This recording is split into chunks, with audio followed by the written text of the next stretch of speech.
তো হ্যালো বন্ধুরা, কেমন আছেন? আশা করি সবাই খুব খুব খুব ভালো আছেন, আমার পরিবারের সঙ্গে যুক্ত আছেন। তো আমি যে টপিকটা নিয়ে যে কথা বলবো সেটা হচ্ছে ঢালাই বালি। মানে সঠিক ঢালাই বালি কোনটা কতটা কি ভালো আপনাদের দেখাবো।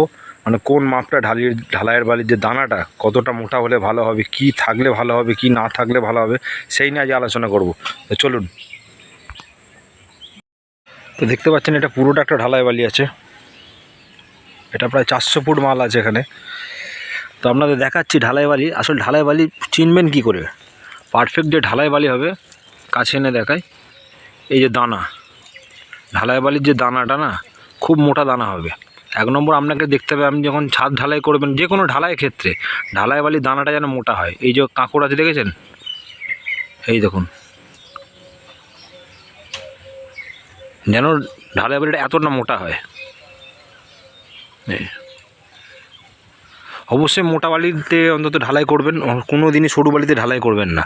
সবসময় চেষ্টা করবেন যে মোটা বালি অন্তত যেন একটা, যদি পারফেক্ট মোটা বালি আপনি বুঝবেন কী করে, যদি আপনি 1 টিন যদি বালি চালেন বড় ফাঁদির জালিতে, সেখান থেকে মোটামুটি মানে 2 টিন যদি বালি চালেন সেখান থেকে প্রায় হাফ করা মতো পাথর বাদ যাবে। মানে এই সাইজের যে পাথরটা, এই সাইজের যে পাথরটা বাদ যাবে, তখন আপনি বুঝতে পারবেন যে এটা পারফেক্ট মোটা বালি। সব সময় চেষ্টা করবেন ঢালাই অন্তত মোটা বালিতে করা, যে কোনো ঢালাই, সে রিং টাইন ঢালাই বলুন, আপনি স্ল্যাব ঢালাই বলুন, যে কোনো ছাদ ঢালাই বলুন। ছোটো হলে ছাদ তো অবশ্যই মোটা বালিতে ঢালাই করবেন, সরু বালিতে কোনো দিনই ছাদ ঢালাইয়ের কাজ করবেন না। অতএব আপনাদেরকে আর একটা কথা বলি, মোটা বালি কি, কোন জিনিসটা ভালো আর কোন জিনিসটা খারাপ সেটা নিয়ে আলোচনা করি। আপনাদের বালিতে কিছু কিছু জিনিস খেয়াল রাখতে হবে। যে বালিতে এই যে দেখুন, এই যেমন বড় বড়, এই যে বড় বড় পাথর দেখেছেন, এই পাথর যেন ঢালাইয়ের সঙ্গে না যায়। এই পাথর, এই দেখুন, এটা কিন্তু এক ধরনের মাটি টাইপের। এই দেখুন, দেখেছেন, এই দেখুন, এটা কিন্তু প্রথমে দেখে মনে হলো আপনার পাথর, কিন্তু পাথর নয়, কিন্তু এটা হচ্ছে মাটি। ঠিক আছে, মানে দূর থেকে আপনাকে দেখে ভাববেন যে এটা তো মনে হচ্ছে পাথর, কোনো অসুবিধা নেই, কিন্তু পাথর নয়, এগুলো সম্পূর্ণ দেখাচ্ছি আপনাদের।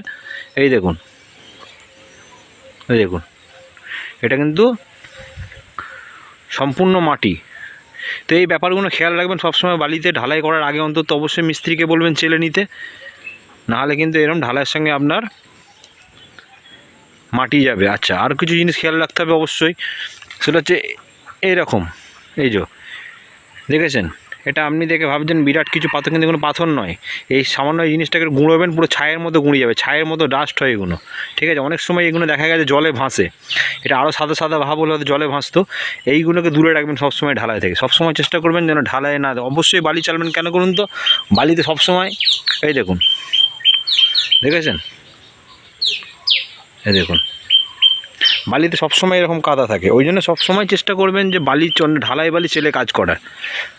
অনেক মিস্ত্রি তো আছে যারা সব বালি চেলে কাজ করে, অবশ্যই চেষ্টা করবেন ঢালাই বালি চেলে কাজ করা। আর একটা দেখাতাম আপনাদের, এখানে এই বালিটা হয়তো নেই, জিনিসটা ওই বালিটা খুব ভালো বলে নেই, অতটা বড় কাদা আছে। এইখানে কালো মাছি হয় এক ধরনের, ছোটো ছোটো কালো মাছি, এই যে এরকম কালো মাছির মতো হবে। এই কালো মাছিতে কাজ করলে কী হবে, পরে প্লাস্টার হোক, যদি বালিতে আপনি প্লাস্টার করেন, তাহলে প্লাস্টার করে দেখবেন প্লাস্টার যখন ভেজাবেন না, তখন দেখবেন ধুয়ে ধুয়ে বেরিয়ে যাবে।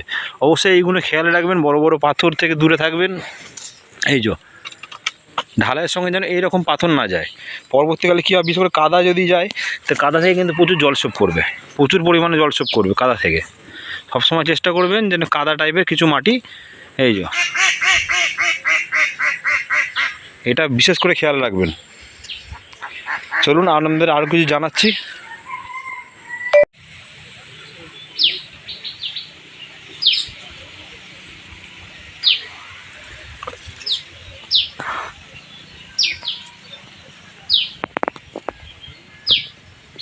তো অবশ্যই বন্ধুরা, যেগুলো আপনাদের বললাম, বালি যখন ফেলবেন, মোটা বালি যখন কাজ করবেন, সেগুলো লক্ষ্য রাখবেন যে অবশ্যই যেন কাদা না হয়। 1 নম্বর তো মোটা বালি যেন মোটা বালি হয়, মোটো বালি যেন সরু না হয়।